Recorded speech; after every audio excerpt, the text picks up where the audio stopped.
Assalamualaikum, selamat hari Kamis anak-anak kelas 10 bahasa.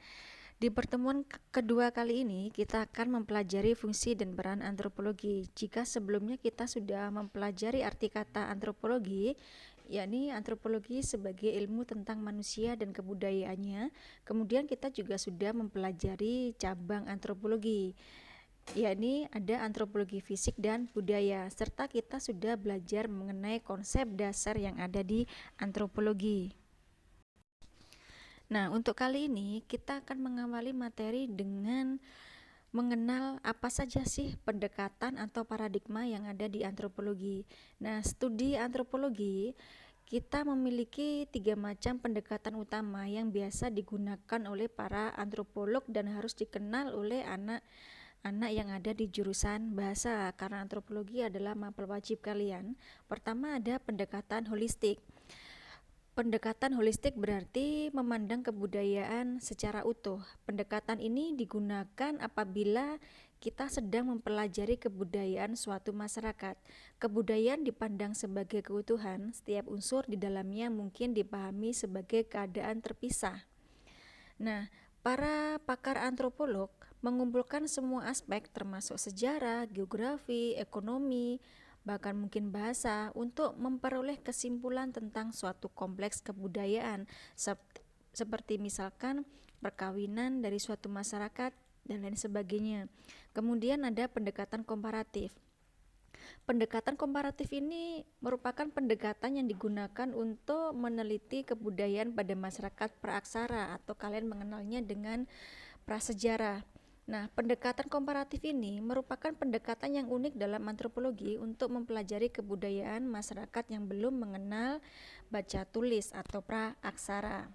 Nah, masyarakat praaksara yang hidup di daerah-daerah terpencil merupakan laboratorium bagi para etnografer atau para antropolog.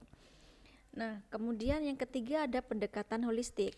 Pendekatan holistik mengutamakan asal usul unsur kebudayaan.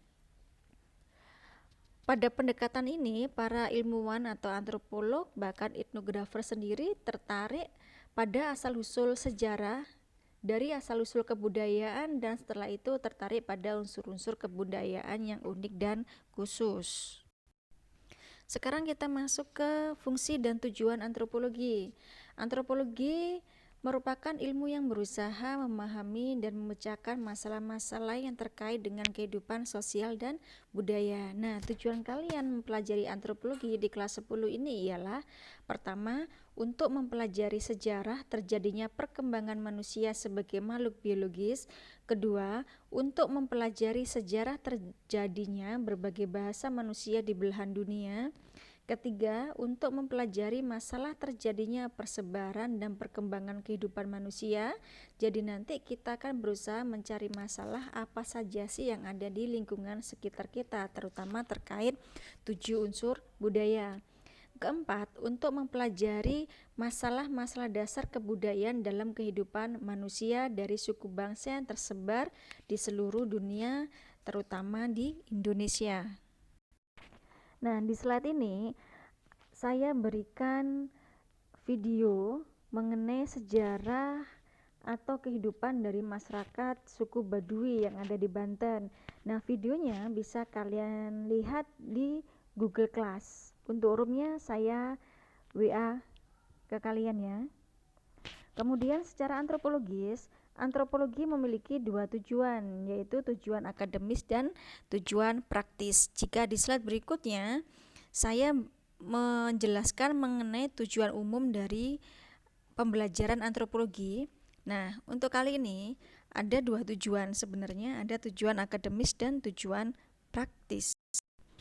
Tujuan akademis berarti tulisan antropologi itu harus kita pelajari karena menambah wawasan bagi para pembacanya. Itu tujuan akademis, misalkan untuk mempelajari asal-usul suku Baduy, untuk mengetahui bahasa apa saja yang digunakan oleh suku Baduy, untuk dapat membedakan kebiasaan dari suku A ke suku B. Nah, itu contoh dari tujuan akademis.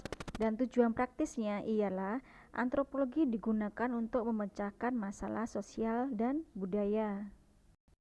Untuk mempelajari tujuan akademis dan praktis ini, kalian ingat kembali cabang ilmu antropologi. Ada dua kan, ada antropologi budaya dan antropologi fisik. Silakan dicek kembali untuk materi minggu lalu. Berikutnya, manfaat mempelajari antropologi bagi kita semua sebagai anggota masyarakat. Pertama, kita melihat dengan jelas tentang manusia baik secara pribadi maupun sebagai anggota kelompok masyarakat. Kedua, kita dapat melihat dengan jelas tentang manusia baik sebagai pribadi maupun anggota kelompok masyarakat.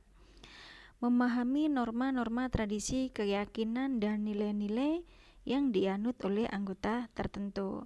Yang keempat, kita bisa lebih tanggap, kritis, dan rasional menghadapi gejala sosial di masyarakat yang semakin kompleks. Kelima, menyusun etnografi atau tulisan-tulisan atau kajian-kajian budaya yang memungkinkan penciptaan teori-teori dalam asal-usul kepercayaan, keluarga, keyakinan, maupun perilaku yang menyangkut kehidupan berbangsa dan bernegara. Kemudian yang keenam, untuk dapat lebih memahami konsep dari antropologi itu sendiri.